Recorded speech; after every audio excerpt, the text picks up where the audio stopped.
Hey crazy monkeys, as my kid would say. Before officially kicking off this channel with episode 1, let me tell you what I'm doing and why I decided to start a YouTube blog about music. This blog will have concert footage, ridiculous stories, friend interviews, and other stupid shit, as well as my completely biased opinion on all kinds of music related topics. Basically, this blog will allow me to do whatever I feel like, however I want to do it. And most importantly, since I'm not looking for YouTube fame or money, it really doesn't matter who watches or likes it. I'm about to turn 50, and I want my 4-year-old to enjoy, or laugh at, the music-related stuff his dad has seen and done. Along the way, I have gained appreciation for multiple music genres whose songs make up the soundtrack of my life.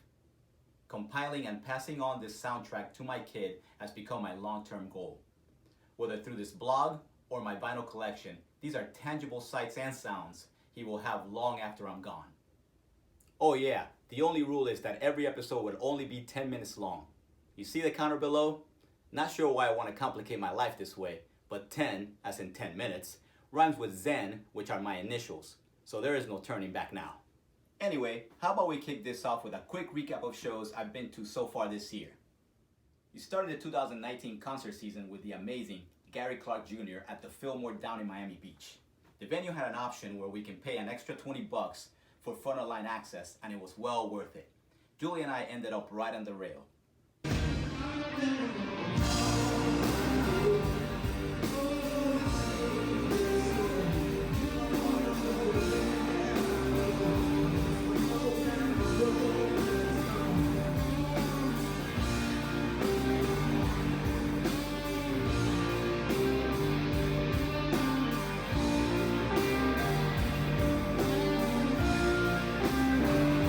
If you haven't done so, you gotta go see this cat perform, regardless of what kind of music you are into. He crosses genres and generations.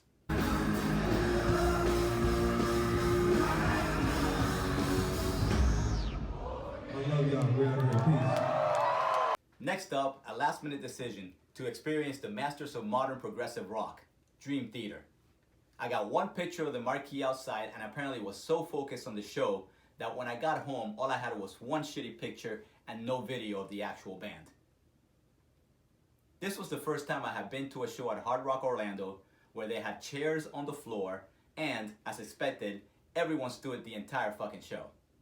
I know there was a lot of us in our 40s there, man, but come on. On to Slayer's last ever show in Central Florida. Slayer! Yeah, I know. Same shit they said the prior 2 times. This time, they played the only venue left that will accommodate this type of lineup, the Tampa Amphitheater. Not the best venue in Central Florida has to offer, but one that somehow continues to book the best tours. This would turn out to be an interesting night for our crew. Amongst other crazy shit, I managed to run over my buddy John's foot with the SUV on our way to the show. Sorry, John. Maybe I'll have him on one day to tell the story.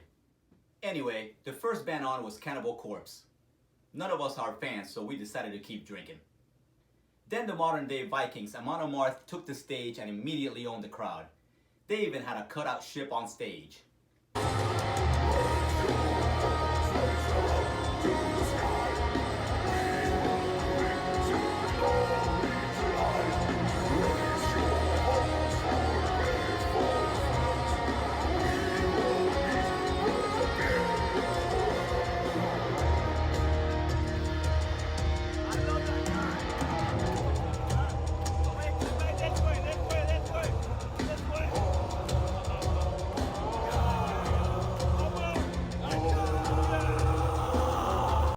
Everyone was really stoked to finally see Amon and Amarth live, especially that fucking guy, and they did not disappoint. Definitely the highlight of the night for me. The third band on the bill was Lamb of God, and they tore through their usual core group of songs.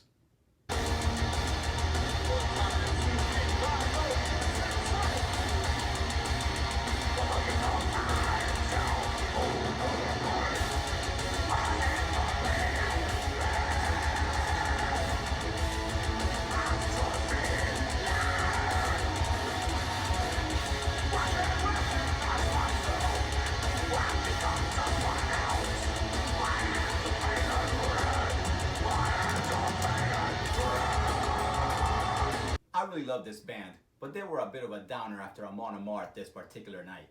and their set list was a bit stale. We need some new shit from them soon. After about 4 hours of music and many beers later, Slayer finally went on and they brought hell to the stage with them. I have never seen that much fire at a show.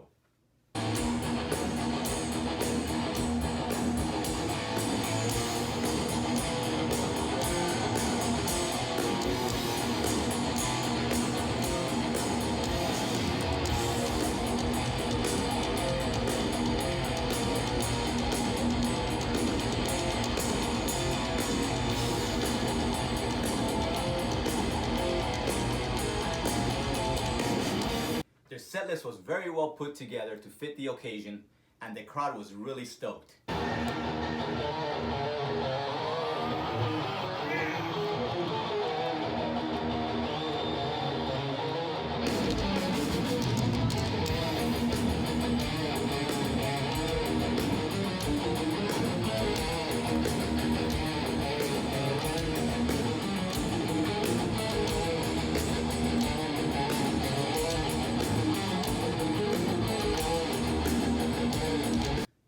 Said his last goodbye to the crowd, and I believe someone must have been cutting onions at the venue because even grown men got a bit teary-eyed. Thank you very much.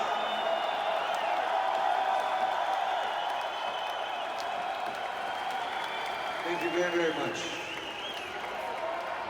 Those words mean so much. I'm gonna miss you guys.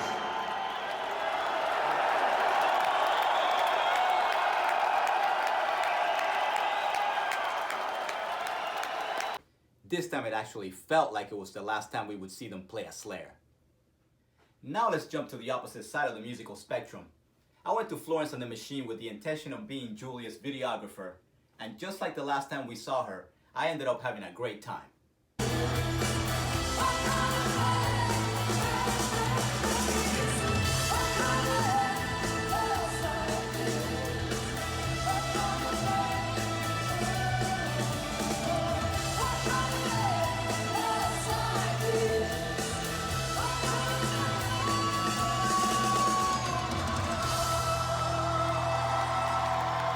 We got floor tickets for this one, and it was a different experience from being in the seats.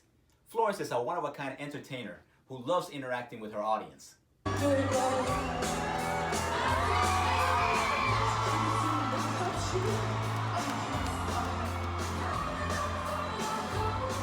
finish off the recap with the veterans of epic rock shows, Iron Maiden.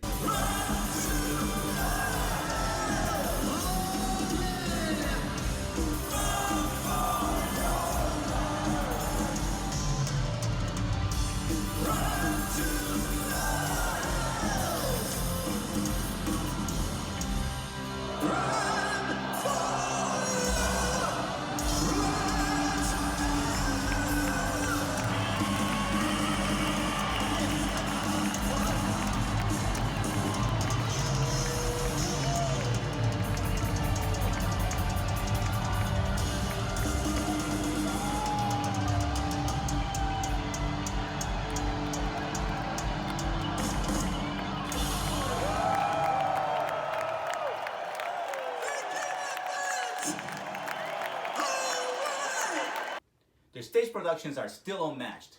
Last time I saw them was exactly 10 years ago at the same venue, and they still showed absolutely no signs of slowing down.